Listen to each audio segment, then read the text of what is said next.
The crystal chandelier cast dancing shadows across 300 perfectly arranged guests as my sister Amanda floated through her fairy tale reception in her $20,000 designer gown. Ice sculptures glistened under spotlights while a 12-piece orchestra played her processional song for the third time that evening. Mom approached me with champagne bubbling in her crystal flute, her face glowing with maternal pride. Amanda's wedding is absolutely everything I ever dreamed of giving my daughters. So tell me, Ursula, when will you finally give me this kind of joy? My stomach dropped to my feet as 8 months of buried pain crashed over me like a tidal wave. I already did give you that joy, Mom. 8 months ago, actually. You were invited to my wedding. Mom's face went completely blank, confusion replacing her celebratory glow. Sweetheart, I never received any invitation from you. My voice cracked as the words tumbled out. That's because Amanda threw it away. Your favorite daughter made absolutely sure of that. The silence that followed my revelation felt heavier than the elaborate floral centerpieces surrounding us.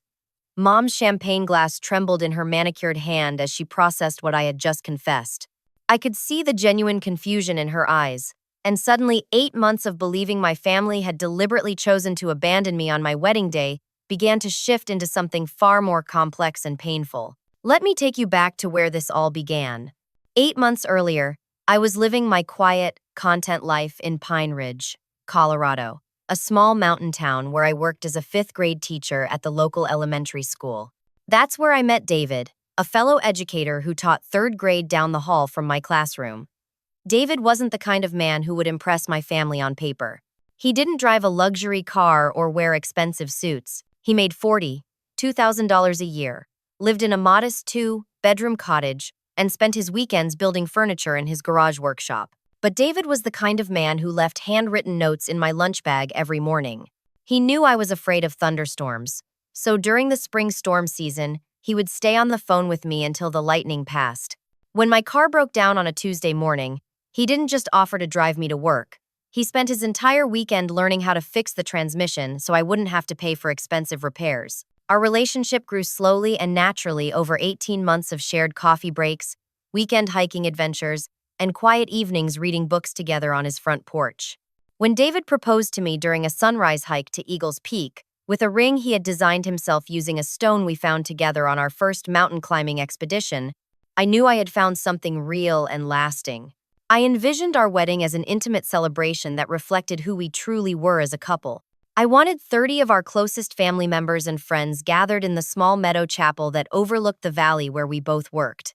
David built a beautiful wooden archway using reclaimed barn wood, and I spent weeks pressing wildflowers into handmade paper for our invitations. The contrast between my vision and Amanda's current 300-guest extravaganza couldn't have been more stark, but I didn't care.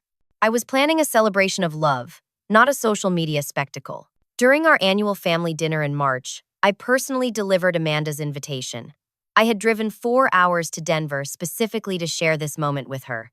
She held the delicate paper in her hands, running her fingers over the pressed forget, me, knots, and mountain laurel blossoms I had carefully embedded in each sheet. Ursula, this is absolutely gorgeous, Amanda had said, her voice filled with what seemed like genuine warmth. May 15th in Pine Ridge. I'll definitely be there. We should go dress shopping together soon. Mom's reaction that evening was everything I had hoped for. She examined every detail of the invitation, asked dozens of questions about our ceremony plans, and immediately offered to help with flower arrangements and decorations. For the first time in years, I felt like I had her complete attention and approval. But as the weeks passed leading up to my wedding day, something began to change. Mom's enthusiastic phone calls became less frequent. Her offers to help became vague postponements. When I asked about travel arrangements for the family, she gave unclear answers about rental cars and hotel bookings. The morning of May 15th arrived crisp and clear, with mountain sunshine filtering through pine trees surrounding our little chapel. David's family had driven up from New Mexico and filled half the chapel with warmth and excitement. His mother, Elena, had insisted on bringing traditional family recipes for our reception dinner. His father, Roberto, had worked alongside David to build additional benches so everyone would have comfortable seating. As I stood in the small preparation room behind the chapel, adjusting my simple cream-colored dress that had belonged to David's grandmother, I kept checking my phone for messages from my family. Nothing. I called Mom's cell phone twice, but both calls went straight to voicemail. I tried Dad's number with the same result. Amanda's phone seemed to be turned off completely. When the ceremony music began and I walked down the aisle, only David's family was there to witness our vows. His mother, Elena, noticed my family's absence and quietly asked if she could walk me down the aisle since my father wasn't present. I nodded through tears I tried to hide, accepting her gentle arm and the love of these people who barely knew me but were already treating me like their own daughter. David never once looked disappointed or embarrassed by my family's absence. He focused entirely on me, holding my hands steady when they trembled, and speaking his vows with such conviction that I almost forgot about the empty pews behind me. Our reception was held in David's backyard, where Elena and her sisters had transformed the space with string lights and wildflower arrangements. David's cousin played acoustic guitar while we danced on the wooden deck David had built the previous summer. Despite my heartbreak over my family's absence, it was one of the most beautiful evenings of my life. For 8 months, I carried the pain of believing that my parents and sister had simply chosen not to attend my wedding. I convinced myself that they disapproved of David, or thought our small-town celebration wasn't sophisticated enough, or were too busy with their own lives to make time for mine. I never called to confront them because I was too hurt and proud. They never called to explain because, as I was now beginning to understand, they had no idea there was anything to explain. Standing at Amanda's reception, watching Mom's genuine confusion and distress, I realized that someone had deliberately orchestrated my family's absence from the most important day of my life. And I was beginning to understand exactly who was responsible. Mom set down her champagne glass with shaking hands and immediately pulled out her cell phone, frantically scrolling through 8 months of text messages and emails. "Ursula, I swear to you, I never received any wedding invitation. Show me exactly when and how you gave it to us." Before I could respond, Dad appeared beside us, his face flushed from dancing with distant relatives. "What's all the serious discussion about? This is supposed to be a celebration." His jovial expression faded when he saw the tension between Mom and me. "Dad, did you know I got married 8 months ago?" I asked directly, watching his reaction carefully. His confusion was immediate and genuine. "Married? Ursula, honey, what are you talking about? I thought you were still too focused on your teaching career for serious relationships. Amanda mentioned you were going through some kind of independent phase where you didn't want family interference in your personal life." The pieces began clicking into place with sickening clarity. I pulled out my phone and scrolled to the photos I had taken that March evening when I delivered the invitations. There was Amanda, sitting at Mom and Dad's kitchen table, holding my carefully crafted invitation in her hands, smiling at the camera. "Here," I said, showing them the photo. "This is Amanda holding my wedding invitation at your house on March 8th. She promised to be there and asked about dress shopping together." Mom gasped audibly. Dad leaned in to examine the photo more closely, his expression shifting from confusion to something approaching anger. "Amanda told us you specifically said you didn't want a traditional family wedding because you thought they were tacky displays of materialism. She said you were embarrassed about your boyfriend's financial situation and didn't want us to meet him because you knew we'd be concerned about your future security," Mom added, her voice growing more distressed with each revelation. Just then, as if summoned by our increasingly intense conversation, Amanda appeared in a rustle of silk and tulle, her professional photographer trailing behind to capture candid family moments. She looked radiant and blissful, completely unaware of the storm brewing around her perfect day. "What's everyone talking about so seriously?" Amanda asked with a practiced smile, positioning herself between Mom and Dad for another family photo. "This is supposed to be the happiest day of my life." I turned my phone screen toward her, showing the photo of her holding my wedding invitation. "Amanda, do you remember this evening in March?" Her face went through a series of expressions so quickly I almost missed them. Surprise, panic, calculation, and then a return to confused innocence. "Oh my goodness, Ursula, I completely forgot about that. You gave me some kind of card, right? I was so stressed with my own wedding planning that I honestly don't remember what happened to it." "It wasn't just some card, Amanda. It was my wedding invitation. You promised to be there." "Wedding invitation?" Amanda's voice rose with what sounded like genuine surprise. "Ursula, you never told me you were getting married? I would have remembered something that important." Dad's investigative instincts kicked in. As a retired insurance adjuster, he had spent 30 years detecting inconsistencies in people's stories. Amanda, you told us very specifically that Ursula said family weddings were stressful social performances that didn't interest her. You said she preferred the idea of a private elopement. I watched Amanda's face carefully as she processed being caught in her deception. I must have misunderstood something, Ursula said. Maybe she was talking about weddings in general, not her own plans. No, Mom said, her voice gaining strength and clarity. You told us Ursula was going through a phase where she wanted to distance herself from family expectations. You said she thought we were too involved in your life and wanted to prove she could build her own without our input or approval. The photographer, sensing family tension, discreetly stepped away to capture other reception moments. Amanda's bridesmaids noticed the serious conversation and started approaching, but Amanda waved them away with a forced smile. I think there's been some kind of miscommunication, Amanda said, but her voice lacked its earlier confidence. Maybe I misremembered some conversations. Wedding planning has been so overwhelming that I might have confused different things, Ursula said. At that moment, a man I didn't recognize approached our family cluster. He was tall, broad-shouldered, with dark hair and kind eyes that seemed familiar somehow. He moved with quiet confidence toward our group. Excuse me, he said softly. I don't mean to interrupt, but I'm looking for Ursula. I turned toward him, confused. I'm Ursula, but I don't think we've met. He smiled, and suddenly I recognized something in his expression that made my heart skip. I'm David's brother, in-law, Marcus. David flew in this afternoon as a surprise. He's waiting in the hotel lobby because he wasn't sure if family events were appropriate for him to attend uninvited. The revelation hit my family like a physical blow. Mom's face went pale. Dad's jaw tightened. Amanda's elaborate facade finally began to crack. You're married? Mom whispered. There's actually a husband? David is here? I asked Marcus, hardly believing it. But how did he know about Amanda's wedding? Marcus looked confused. He saw the social media posts and figured out this was your sister's big day.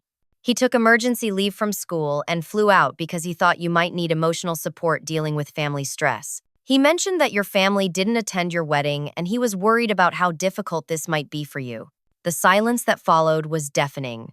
300 wedding guests continued celebrating around us, but our family had entered a bubble of painful revelation that made everything else feel distant and surreal. Dad looked directly at Amanda. Amanda, I need you to tell me exactly what happened to Ursula's wedding invitation. For the first time all evening, Amanda's perfect composure completely shattered.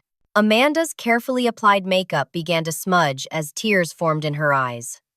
The confident, radiant bride who had been gliding through her reception just minutes earlier was rapidly disintegrating before our eyes. She looked around desperately, as if searching for an escape route from the truth that was closing in around her. I can't do this right now, Amanda whispered, her voice breaking. This is my wedding day. Please don't ruin this for me. But Dad's expression was resolute. 30 years of investigating insurance fraud had taught him to recognize when someone was cornered by their own deceptions. Amanda, your sister spent 8 months believing her own family deliberately abandoned her on one of the most important days of her life. We need answers right now. Mom reached out to touch Amanda's arm, but Amanda flinched away. Sweetheart, just tell us what happened. We can work through this together. Amanda's composure finally collapsed entirely. The sobs came suddenly and violently, causing her elaborate updo to loosen and her professional makeup to streak down her cheeks.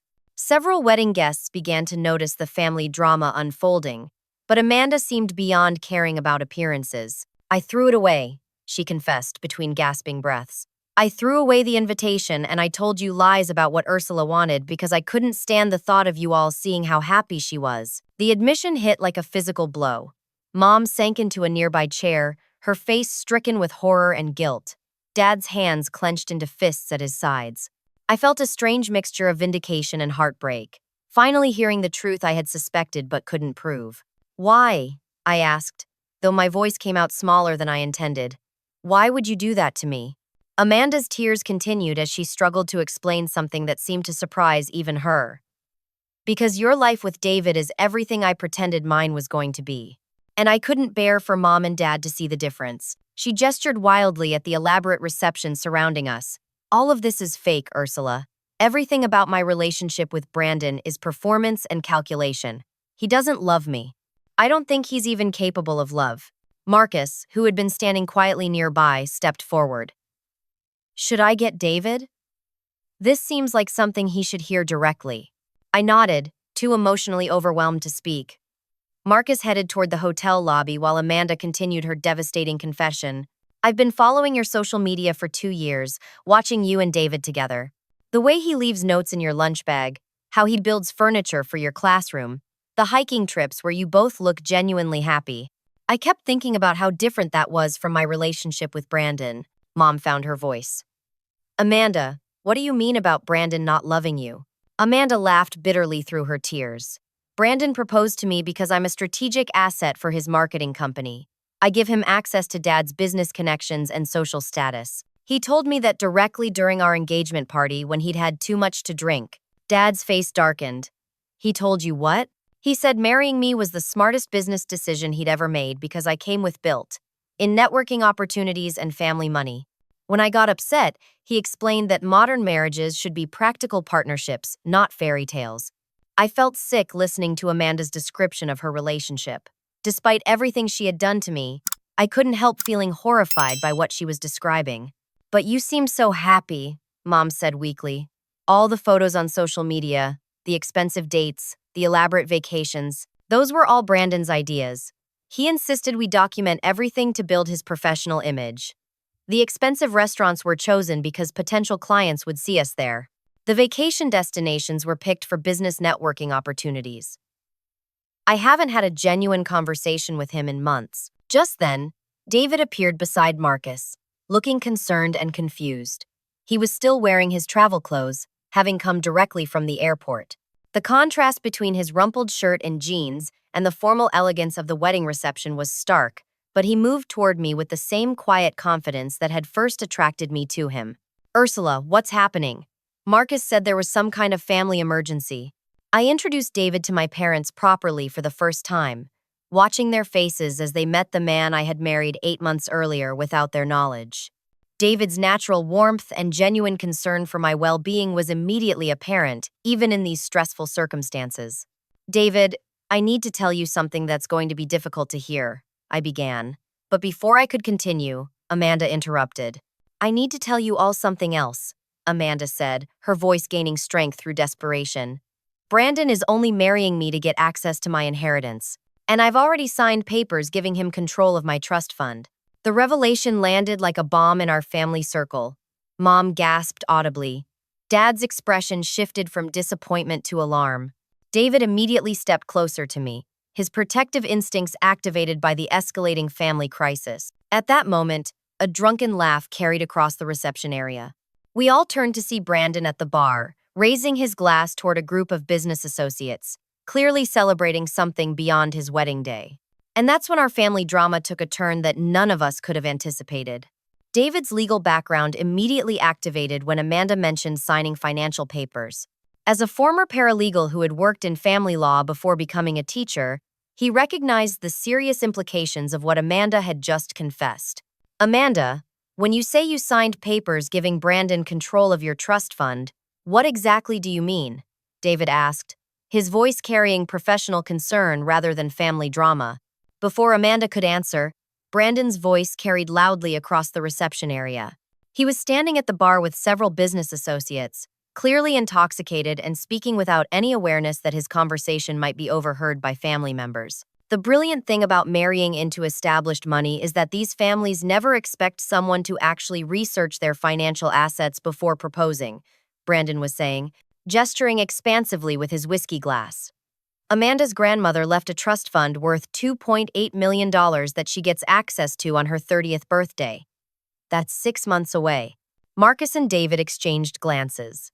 David's expression grew increasingly serious as he listened to Brandon's drunken confession continue. My marketing company has been hemorrhaging money for 18 months, but Amanda's family connections have kept us afloat. Once that inheritance money becomes accessible, I can pay off our debts and expand operations. Best business investment I ever made. Dad's face had gone from pale to furious. Did you know about this inheritance, Martha? He asked Mom quietly. Mom nodded slowly, looking ashamed. Amanda's grandmother specifically requested that we keep the inheritance details private until each daughter reached 30. She wanted both girls to make life choices based on character and personal values, not financial security. Ursula, you have an identical trust fund that you'll learn about on your own 30th birthday next year. I felt like I'd been hit by lightning. I have a trust fund? And you never told me? Grandmother Eleanor's will was very specific, Mom explained.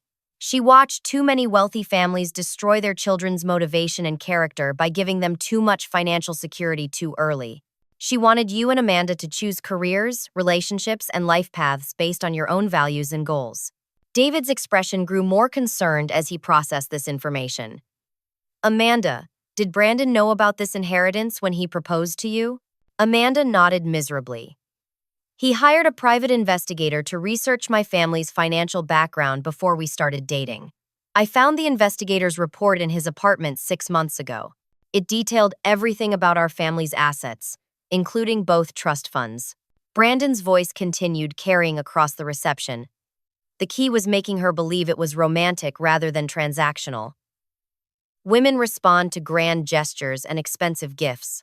The engagement ring alone cost me $8,000, but it's an investment that will pay off at 30. 1 returns. One of Brandon's business associates laughed. What happens after you get access to the money? Long-term marriage planning or exit strategy? Brandon's response made my blood run cold. I already have divorce papers prepared by my lawyer friend. We'll stay married exactly long enough for me to establish legal access to the inheritance funds, then I'll file for irreconcilable differences. Clean break, no messy custody issues, and I keep half the assets according to Colorado community property laws. David immediately pulled out his phone. I need to call my former law firm immediately.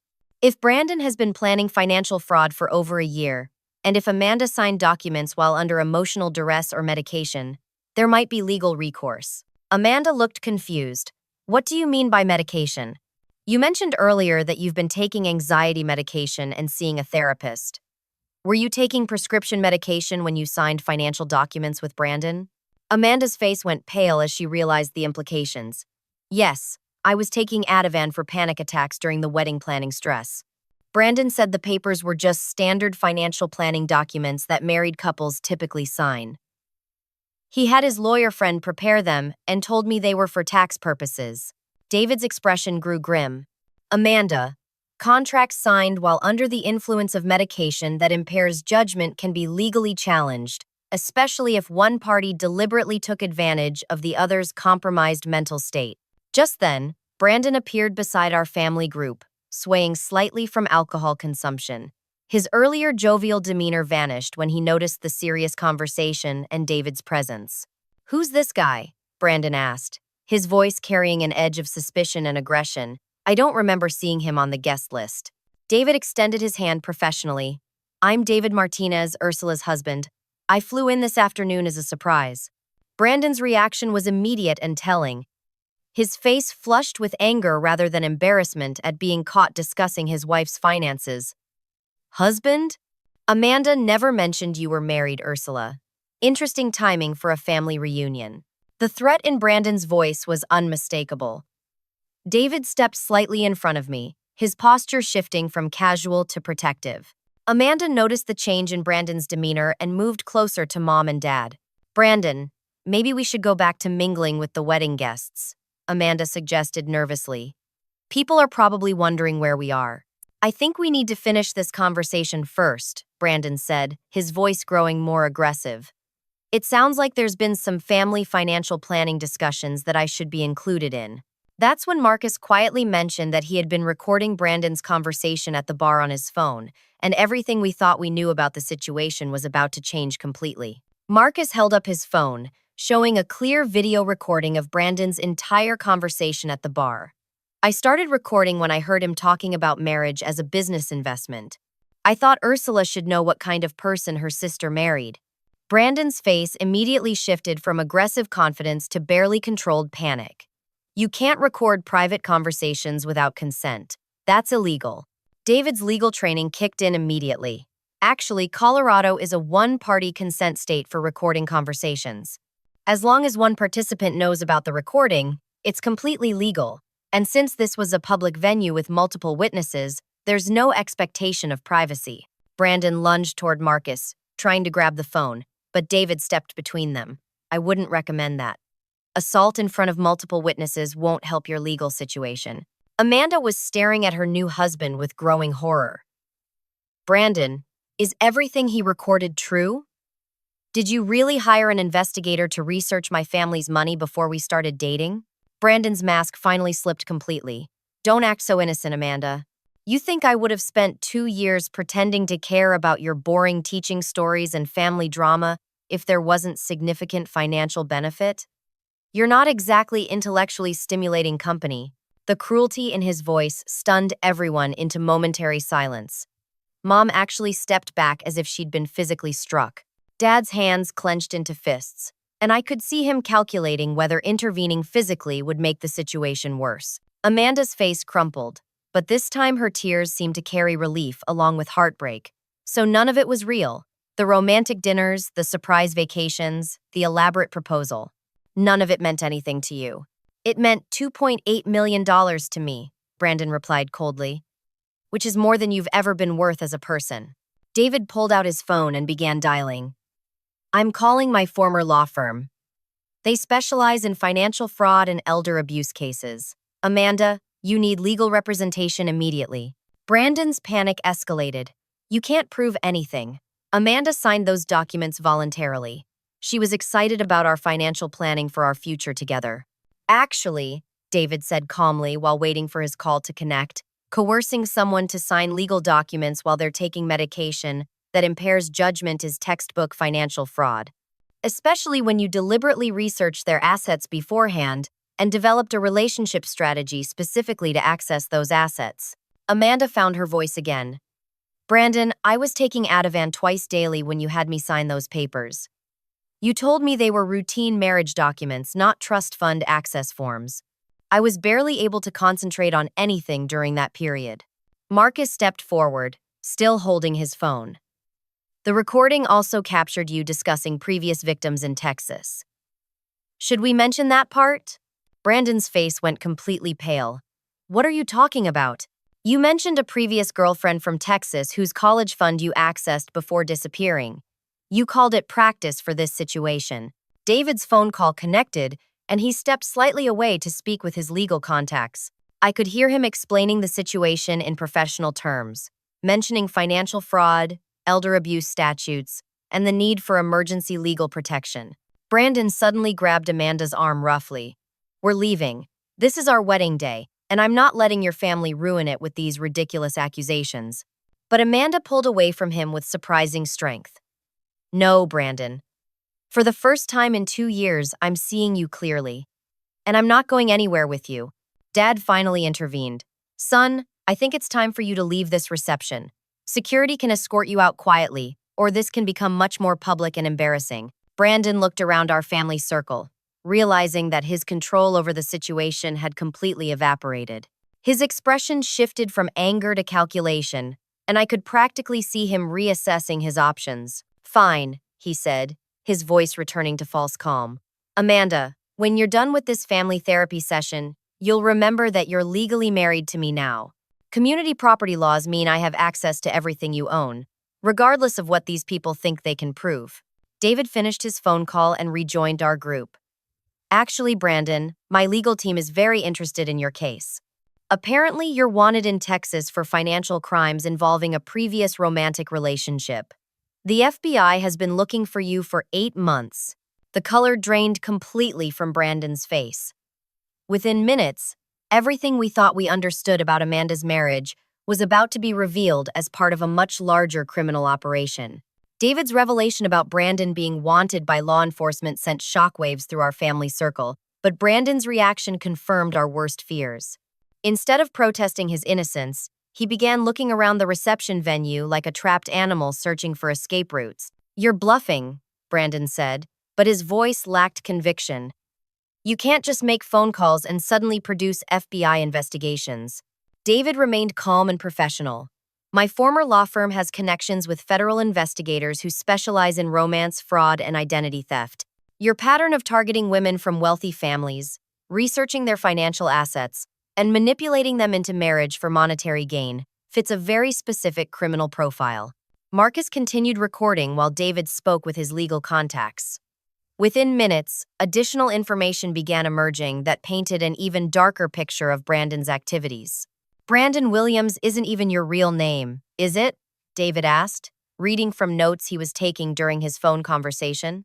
Your legal name is Brandon Walsh, and you've been using Williams as an alias for the past 3 years. Amanda looked completely stunned.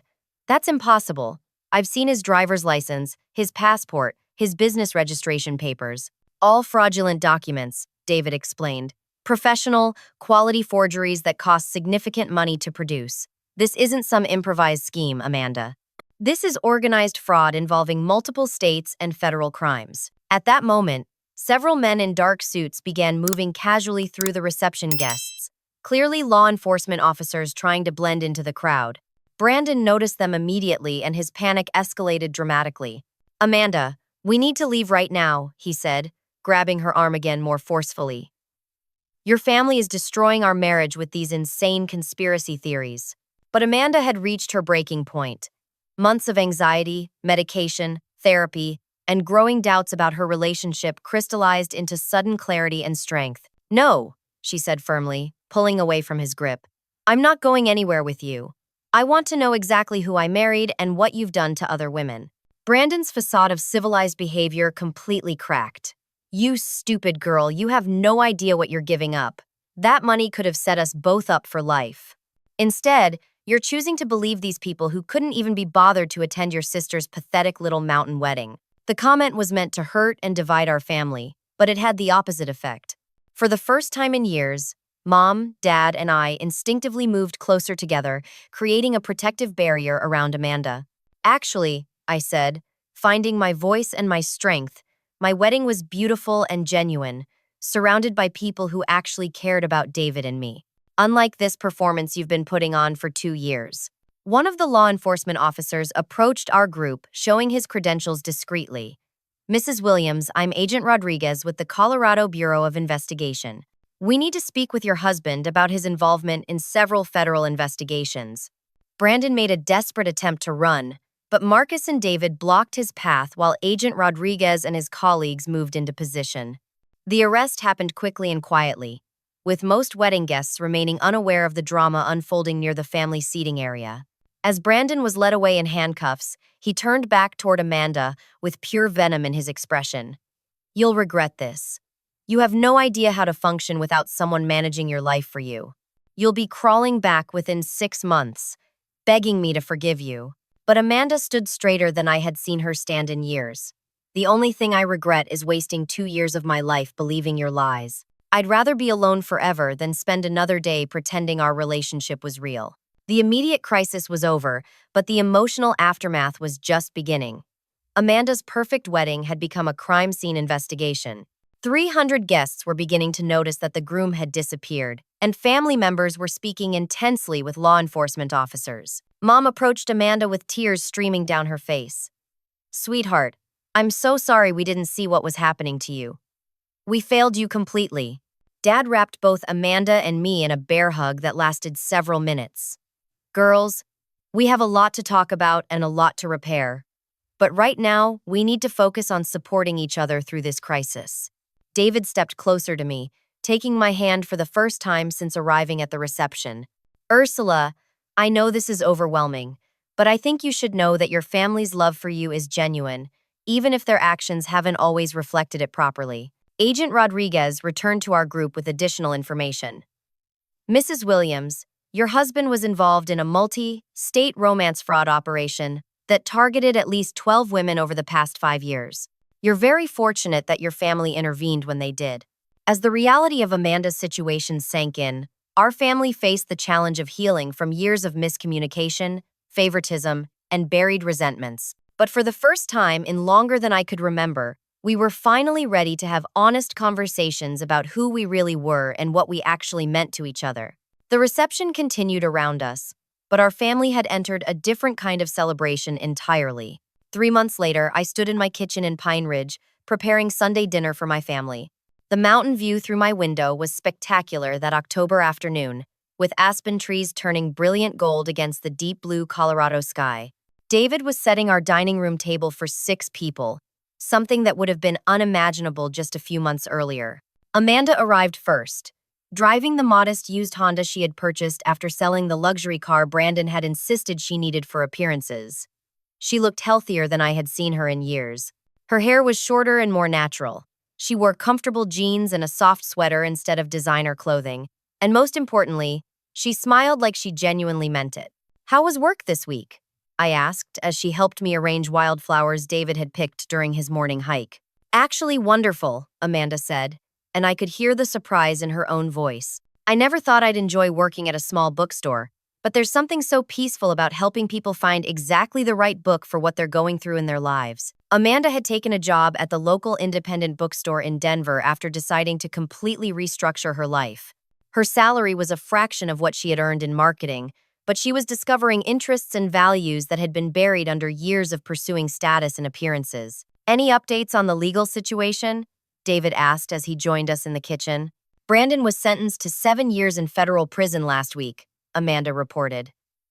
Agent Rodriguez said the evidence from his phone and laptop revealed fraud schemes involving 14 different women across 6 states. The Texas victim testified that her case was almost identical to mine.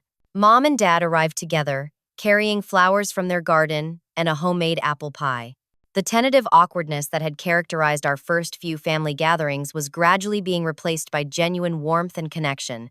"How's therapy going?" Mom asked Amanda as she hugged her. "Really helpful," Amanda replied honestly. "I'm learning to recognize the difference between performing happiness and actually feeling it. It's harder than I expected, but much more authentic." Mom had also started therapy after recognizing how her favoritism and focus on external achievements had contributed to our family's dysfunction. She was learning to value character and authenticity over social status and appearances. Dad opened a bottle of wine David had made from grapes grown in our small backyard vineyard. "Should we start with a toast before dinner?" We gathered around the table, which was set with mismatched plates and simple wildflower arrangements, rather than formal china and elaborate centerpieces. The contrast to Amanda's wedding reception 3 months earlier was intentional and symbolic. "I'd like to say something," Amanda began, her voice steady and clear. "I owe everyone at this table an enormous apology, especially Ursula. I let my insecurities and jealousy rob my sister of one of the most important days of her life, and I let our parents miss the chance to celebrate with their daughter." She turned toward me directly.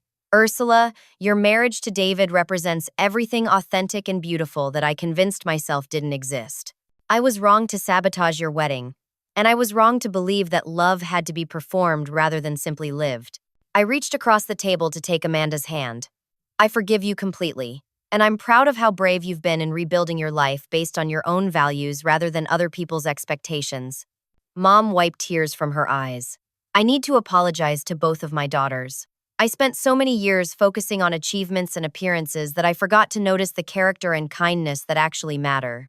Ursula, your quiet strength and authentic happiness should have been what I celebrated, not what I overlooked." Dad raised his wine glass. "To second chances, honest conversations, and finally learning to see each other clearly." As we shared dinner together, Amanda told us about the support group she had started for fraud victims, using her experience to help other women recognize and escape manipulative relationships. Mom talked about her volunteer work with a literacy program, discovering fulfillment in service rather than social status. Dad shared his plans to teach financial literacy classes, helping families avoid the kind of deception that had targeted Amanda. David announced that he had been accepted into a graduate program for family counseling, inspired by our family's healing process and his desire to help other families communicate more effectively. "Actually," I said, glancing at David with a smile, "David and I have some news to share with everyone." I had planned this moment carefully, wanting to share our joy in the context of genuine family connection rather than competition or performance. "We're expecting our first baby in early spring," I announced, watching as joy and excitement spread across my family's faces. Mom burst into tears of happiness, Amanda squealed with genuine excitement, and Dad immediately began planning a woodworking project for his future grandchild. The response was everything I had hoped for during our original wedding announcement 8 months earlier. "This baby is going to be so lucky," Amanda said, reaching over to hug me. Growing up with parents who actually love each other and grandparents who have learned to value the right things. As the afternoon sunlight began to fade behind the mountains, we lingered around the table sharing stories, making plans, and simply enjoying each other's company without pretense or performance. David brought out his guitar and played some of the same songs that had filled our original wedding reception, this time with my entire family present to hear them. Amanda asked to learn some of the chords, discovering a musical interest she had never explored during her years of focusing solely on career advancement. "I have an idea," Mom said suddenly. "What if we plan a vow renewal ceremony for Ursula and David next spring, after the baby arrives? A real celebration with everyone present this time." The suggestion filled me with warmth and healing. I would love that. But only if it's simple and authentic, focused on family connection rather than social impressions. "Absolutely," Amanda agreed. "I'll help plan it, but this time I promise to actually show up." We all laughed, the first family laughter we had shared in longer than anyone could remember. As the evening wound down and family members prepared to head home, Amanda pulled me aside for a private conversation. "Ursula, I know I can't undo the damage I caused, but I want you to know that watching your marriage to David has taught me what authentic love actually looks like. I'm not rushing into another relationship, but when I'm ready, I want to find something real like what you two have." "You will," I assured her, "and next time we'll all be there to celebrate with you when it's genuine." David and I stood on our front porch, watching our family drive away down the mountain road. The evening air was crisp with approaching winter, but I felt warmer and more hopeful than I had in years. "Are you happy we went through all of this?" David asked, wrapping his arms around me from behind. "Yes," I said without hesitation. It was painful, but it forced our family to stop performing relationships and start actually building them. As we prepared for bed that night, I reflected on how dramatically our lives had changed in just 3 months. Amanda was discovering her authentic self. Our parents were learning to value character over status, and David and I were building a marriage based on genuine partnership and support. The inheritance money that had caused so much pain was now being used for Amanda's therapy costs and her support group programs, helping other women avoid the kind of manipulation she had experienced. Rather than being a source of division or corruption, it had become a tool for healing and service. Looking back on Amanda's wedding day, I realized that the revelation of Brandon's fraud had actually saved our family from years of continued dysfunction and pretense. Sometimes the most painful confrontations lead to the most profound healing. Our story taught me that authentic relationships require honesty, vulnerability, and the courage to value character over appearances. Family love doesn't mean performing perfection for each other. It means showing up consistently with genuine care and support, especially when life gets messy and complicated. Most importantly, I learned that true happiness doesn't need to be performed or announced. It shows up quietly in everyday moments of genuine connection, mutual respect, and shared values. David and I had built something real and lasting, and now our family was finally ready to recognize and celebrate that kind of authentic love. As I drifted off to sleep that night, with David's arm around me and our growing baby safe within me, I felt profound gratitude for the journey that had brought us all to this place of genuine understanding and connection. Have you ever experienced a situation where family expectations or comparisons affected your important life decisions? Sometimes the people closest to us can't see our happiness because they're focused on different definitions of success, but authentic relationships always find a way to reveal themselves. I'd love to hear your thoughts about family dynamics and authentic versus performed relationships in the comments below. If this story resonated with you, please like this video and subscribe to hear more stories about real family challenges and healing. Share this with someone who might need to hear about the power of choosing authenticity over appearances, and remember that genuine happiness doesn't require anyone else's approval or understanding to be valuable and real. Thank you for listening to this journey with me, and I hope your own family relationships continue growing toward greater honesty, acceptance, and love.